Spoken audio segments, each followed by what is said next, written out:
Well, today everybody, in this video, I'm going to be going over some music theory for guitar 101. I'm going to be showing you guys some of the most commonly used tricks on the guitar for creating rock and metal music, and then I'm going to explain the why behind these tricks. And when I say the why, I'm talking about the music theory explaining how and why these ideas work. Whether that's a specific chord, a specific scale, a specific technique or trick that we like to use whenever we're playing this style of music, I'm going to be analyzing them all and showing you the why and how they all fit together and what's the music theory behind them, okay? So I'm really passionate about music theory, so if you guys love this type of content, be sure to like this video. Just as a great way to let me know that you guys enjoy this type of content. Leave a comment down below, let me know if you enjoyed it or if there's something I missed or something that's a bit confusing. I would love to clear the air down below in the comment section. And last but not least, be sure to subscribe to this channel. Thank you so much. I appreciate you taking the time to come hang out with me today in this video.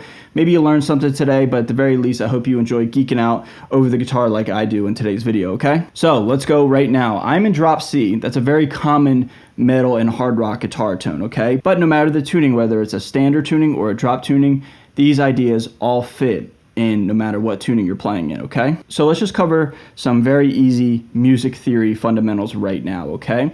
Let's start with the major scale. I've covered this on the channel many times, but in case you're new here or in case you need a refresher, let's start right now. So I'm going to do something a little bit different.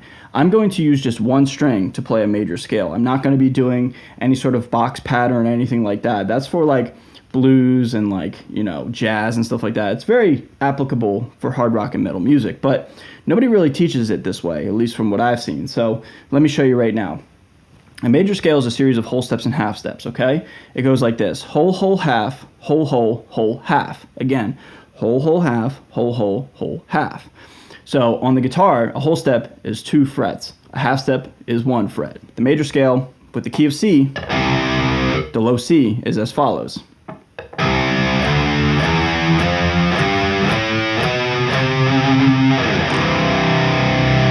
Root note, whole step, half step, whole step, whole step, whole step, half step.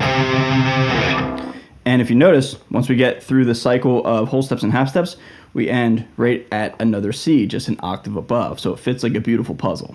So that is just basically how I use like the major scale whenever creating a riff. One of my more known major scale riffs is a song called Fission, and I just riff up and down the neck in the key of, at the time it was written in D major. But again, if we wrote it in C major, it would all be the same. Meaning if I just played this note right here, and then I riffed around 0, 2, 4, 5, 7, 9, 11, and 12 on the low C string, I will organically manifest a major scale. The next idea here, it's the evil twin to the major scale, and that is a minor scale. Speeded it up a little bit here, it's whole, half, whole, half, whole. Whole step, half step, whole step, whole step, half step, whole step, whole step. And look, we're right back at the octave again. So if you wanted to make a song and have a C minor riff, just hit those frets, 0, 2, 3, 5, 7, 8, 10, 12, and it'll organically manifest a minor scale. So let's go over another idea right now. Let's go with one that is probably the most well-known idea and the most well-known trick on the fretboard for metal and hard rock, and that is a power chord.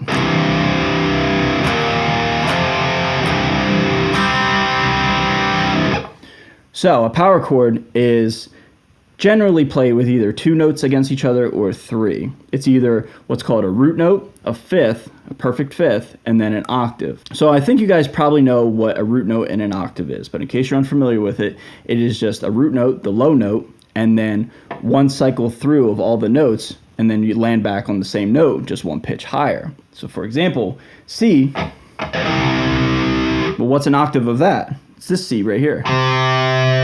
Play them together.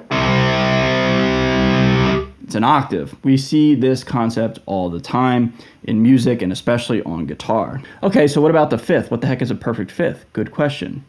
A perfect fifth is a measurable distance away from your root note. So in the key of C, a perfect fifth above the root note C is a G, a plain old G natural. And coincidentally, when we have a drop C guitar,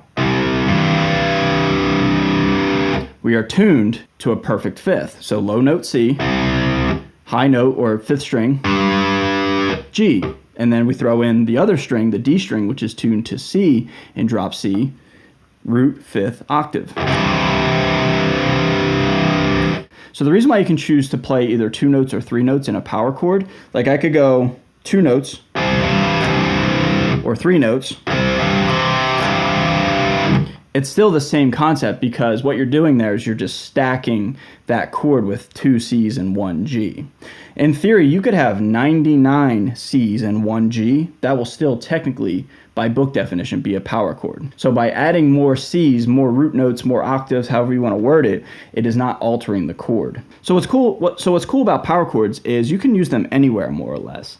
And there's a reason why. I'm going to tell you guys the why of why power chords are so desirable in rock and metal music. And it's because of this. Rock and metal music generally doesn't really need music theory for it to work. I'm going to play a riff heavily inspired by a famous Pantera riff here.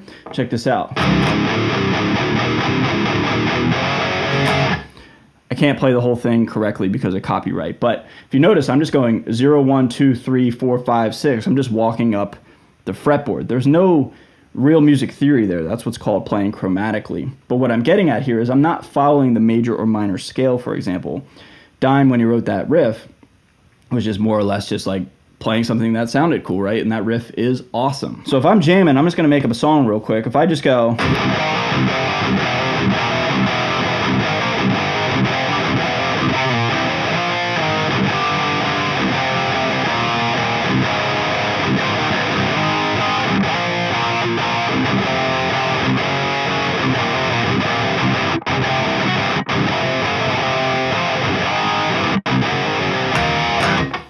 It's not very good, but what I'm getting at there is like I'm playing all up and down the fretboard. I am not choosing to follow any sort of scale right there.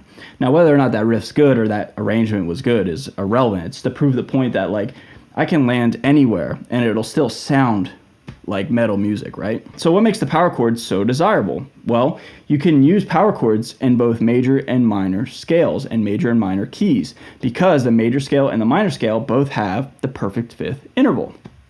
Here's the major scale: 1, 2, 3, 4, 5. We land on the 7th fret, which again is a G note. Let's go to the minor scale. 1, 2, 3, 4, 5. Lands on the exact same spot. So what's cool is if you play a power chord riff, it'll fit both in major scales and minor scales every single time. There are a few exceptions, like there's a thing called like the major 7th, which inevitably makes a tritone, etc. Like that's class number 2 or 3. But for the sake of this video right here, if you just play power chords, they sound great and they work great, and you can harmonize and you can sing and you can shred and you can solo against power chords a lot easier than other chords, because the 5th and the root note are the only intervals playing against each other, and in the key that you're playing in, no matter major or minor, the root and the 5th will both fit magically. Speaking of tritone, that's a nice little segue. I'm sure you guys have heard that all the time. So I'm going to do something different right here. So I'm going to take a power chord right here, which is just the 1st fret. Sounds like a regular old power chord, right? Well, a tritone is what's called a flat 5th. All right, so if you guys are paying attention here, here's root and 5th. Well, what do I do to make it a tritone? Well, I take that 5th and I flatten it. And flattening it on the guitar is going down a half step.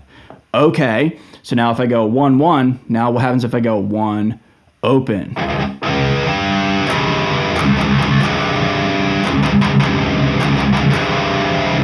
Uh-oh, now we're in heavy territory. Now we're in like every metalcore breakdown in 2009 through 2013, right? So you guys have probably seen that idea all the time in metal music. And that is because that sound, that tritone, the relationship between those notes wavering through in the air, when those waves are played against each other, they don't mathematically line up. Somehow, some way, when they wave against each other, it creates a lot of tension and friction, and it sounds bad or sounds heavy, as we describe it as rock and metal players, but it just doesn't sound good, right? Another example, the note is irrelevant, but if I go 5, 5, If I go 5/4, same thing, tritone, really heavy and really common in this style of music. Well, that's why that shape on the fretboard sounds so heavy, especially in the one open. We see that all the time. It's because we're playing a tritone. We're playing a root note and a flat fifth against the root note. Now, let me give you an example in like a standard tuned. So if I tune this guitar to a standard tuning, it would apply on the low string, but just for the sake of time, I'll show you guys on the other strings. What happens if I go 1/3 right here? It's a power chord, right? We know that shape. What happens if I take that fifth now and flatten it? Now I go 1/2. Same concept. That is now what's called a tritone, a flat fifth. And that does not sound good. There's a famous Korn song where it goes, and that opening is so sick, right? But there's so much tension in that little strum pattern because we have a root, an octave, and a tritone sandwiched in the middle. That's why that riff sounds the way it sounds. There's so much tension built up in that riff, that simple little strum thing, and then when the band explodes, that tension is released, and that's what is such an amazing setup to arguably one of the best metal songs of all time. Let's take another chord here. You guys are seeing it all the time. This is my favorite chord in music. It is called a sus2.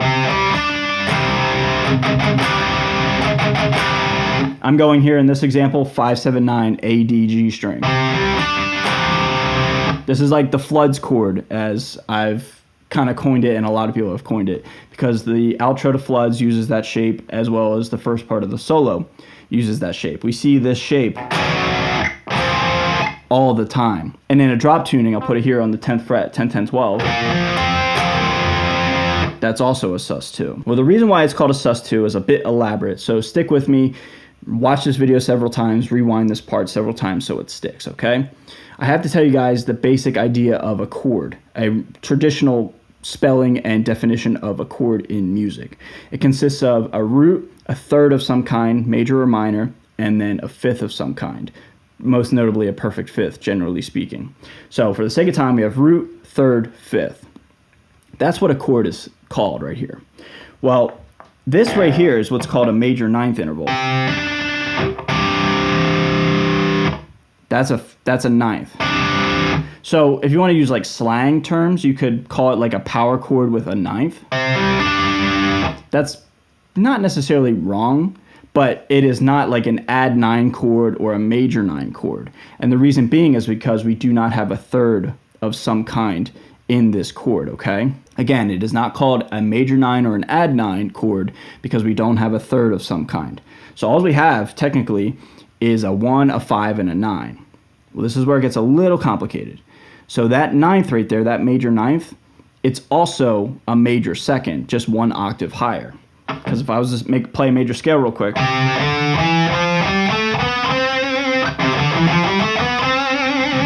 Well, that second right here is an octave above, or an octave below, excuse me, that now ninth. So it's past the octave.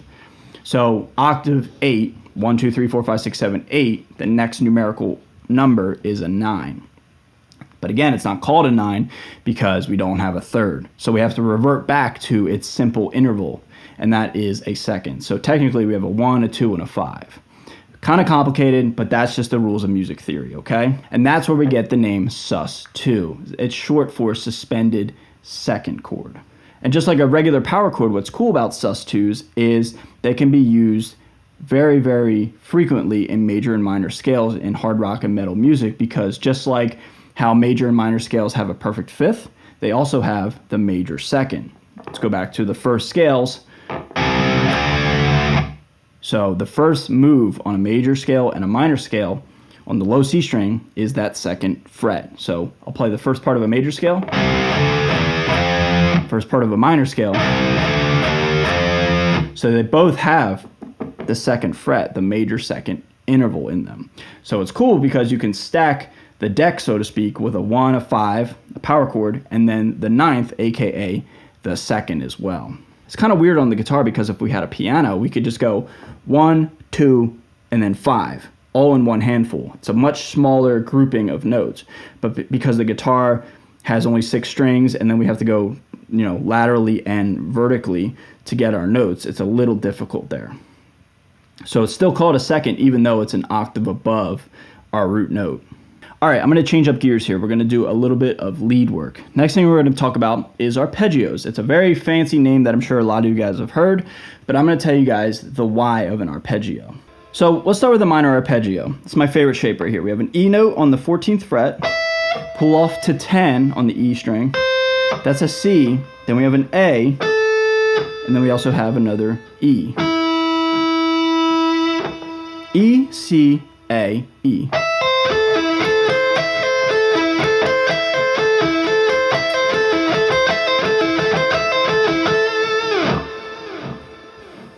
Hi, honey. Hi.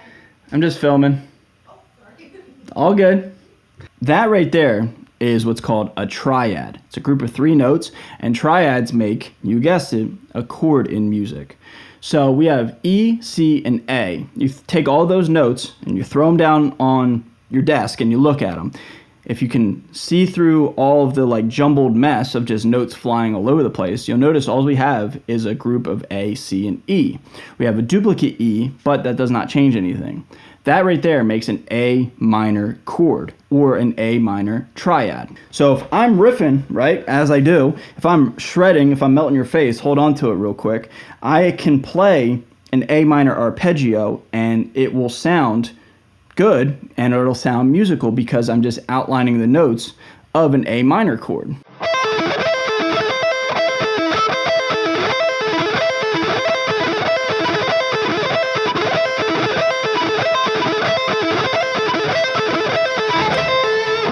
So if I follow that shape all the way up the strings,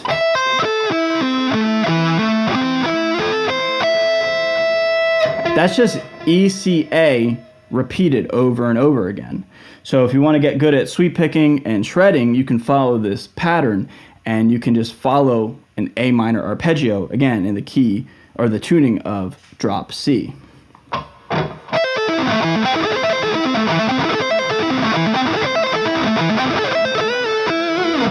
Etc. Now we can take that same concept and what is the difference between a major triad and a minor triad? Well, it's the third. A major triad has a major third, a minor triad has a minor third. So all we have to do in this shape is alter the third, that C note. E, C sharp, A, and E. So we only change one note in that shape.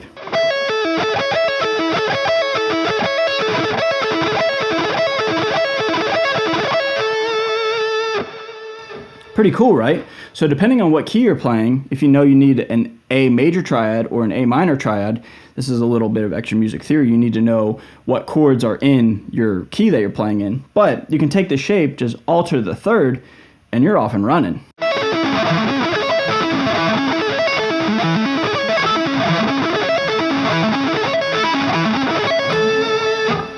Pretty cool, right? Let's talk about another concept, one final concept today. It has to deal with riffs. And we're going to be talking about a minor second. I'll show you first on the higher strings, and then I'll show you on the low strings. A minor second, in my opinion, is the ultimate, I'm writing something heavy. I'm writing something to make you mosh, jump, put on your stank face, whatever. It's the coolest interval to me. There's a very famous song from 1999 where the intro starts something like this.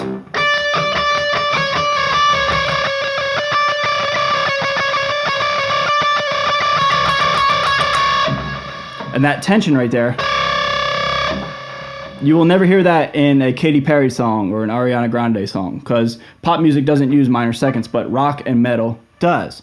So what's the why? What's going on here? Well, these notes right here, 12 and 17, they're unison, same pitch, same octave, same note. Well, what happens if I flatten the 17th fret and then I go, ooh. Very gross sounding stuff, right? So a minor second is just 1/2 step apart from a root note. So you establish a root note, any note, this is your starting point, go up a 1/2 step,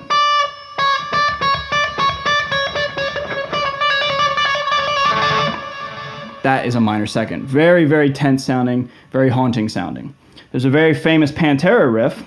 You guys know this song. It goes a little something like this.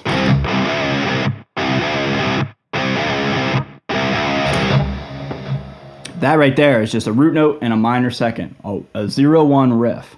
And it is awesome, right? Like, it's so sick. It's so simple. I love minor seconds in my own original music. Whenever I write riffs, I always go open 1 because that to me is like the heaviest sound, the best sound, the most musical sound without like making gross sounds. Meaning like open to 1 is haunting, but it just sounds musical to me, especially in a riff context. One pop culture reference here, arguably the best soundtrack in any movie of all time.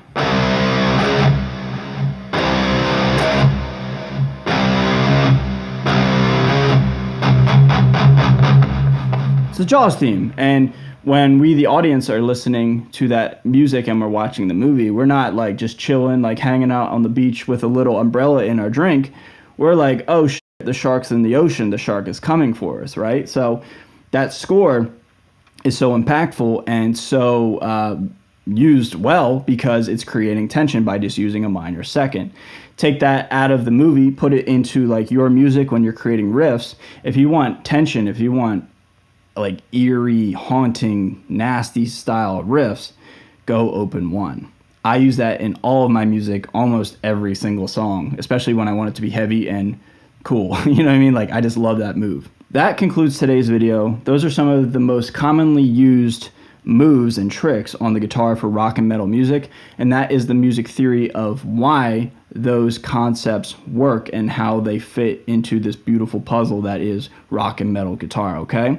So again, I highly encourage you guys to take notes, watch this video multiple times, and interact with me down below in the comment section. I'm very passionate about this subject. If you guys have any sort of positive feedback or constructive criticism, I'm here all for it. I would love to help you guys and teach this, this concept to you guys as best as I can. So if you have any sort of questions or comments down below in the comment section, be sure to let me know, and I'll do my very best to answer them in a timely fashion and as best as I can, okay?